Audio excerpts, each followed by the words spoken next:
Là où ça bouge, nous sommes ce soir au théâtre de l'Arlequin à Cherbourg-Octeville. Jean-Daniel, vous allez venir avec moi car en fait la scène, pour vous expliquer, la scène est vraiment coupée en deux. Il y a deux personnages qui vont s'affronter, deux amis, deux Allemands.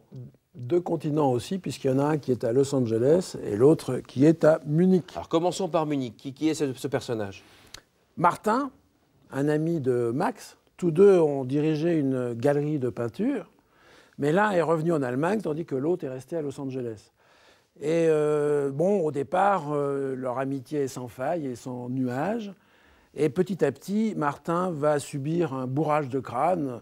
La propagande nazie va agir en lui et il va se transformer sous nos yeux. Et ce que je trouve d'ailleurs passionnant et extraordinaire, c'est de voir cet homme changer devant les spectateurs et devenir un nazi convaincu, ce qui va être jusqu'au bout. Et nous sommes en 1933.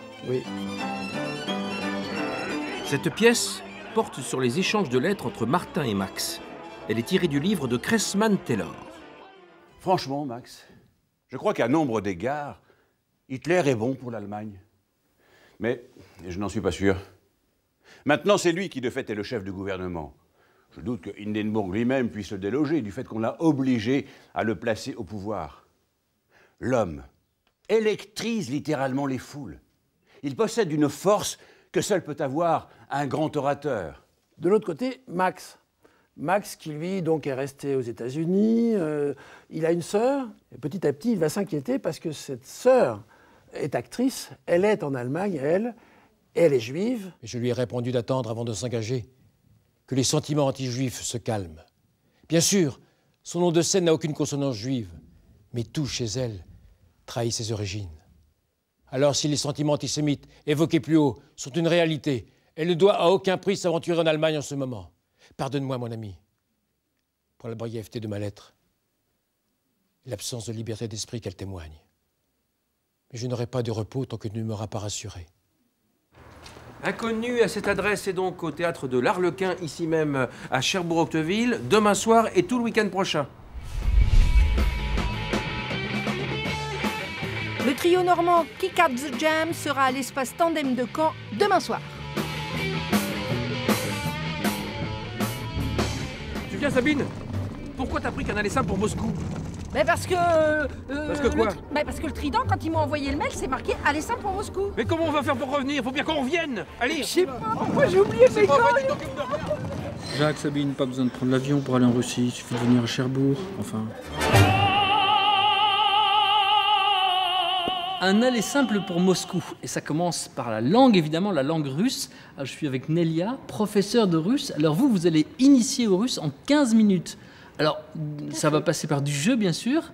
Oui, je veux bien passer les cours de russe en forme d'un jeu. En forme de jeu. Oui, alors, par exemple... Pour jouer avec les mots russes, parce que dans les langues russes, il y a beaucoup de mots transparents qu'on peut comprendre sans lire, sans écrire. Il y a des mots qu'on peut comprendre, mais il y a aussi des mots un peu plus compliqués. Par exemple, bonjour, comment on dit bonjour? Bonjour, c'est compliqué. Здравствуйте. Здравствуйте, bonjour. Oui, mais on existe un autre mot pour remplacer здравствуйте, c'est привет. C'est plus simple. Привет. Et puis, s'il vous plaît, comment on dit? Пожалуйста. Пожалуйста, пожалуйста. Ça paraît simple comme ça. Alors, les cours de russe, si vous voulez en prendre, c'est ce samedi et samedi prochain à 15h au foyer du théâtre. Et puis, il y a aussi des spectacles, comme par exemple le spectacle musical du Coq d'Or.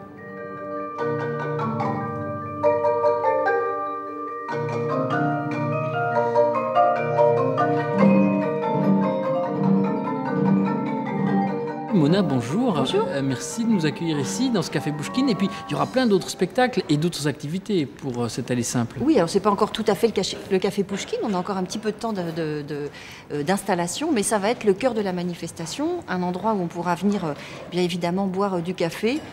Ou pas seulement, du vin russe par exemple. Et puis apprendre le russe, comme on a vu. Apprendre le russe en 15 minutes et puis écouter des concerts avec beaucoup d'activités gratuites ici. Et il y aura d'autres spectacles?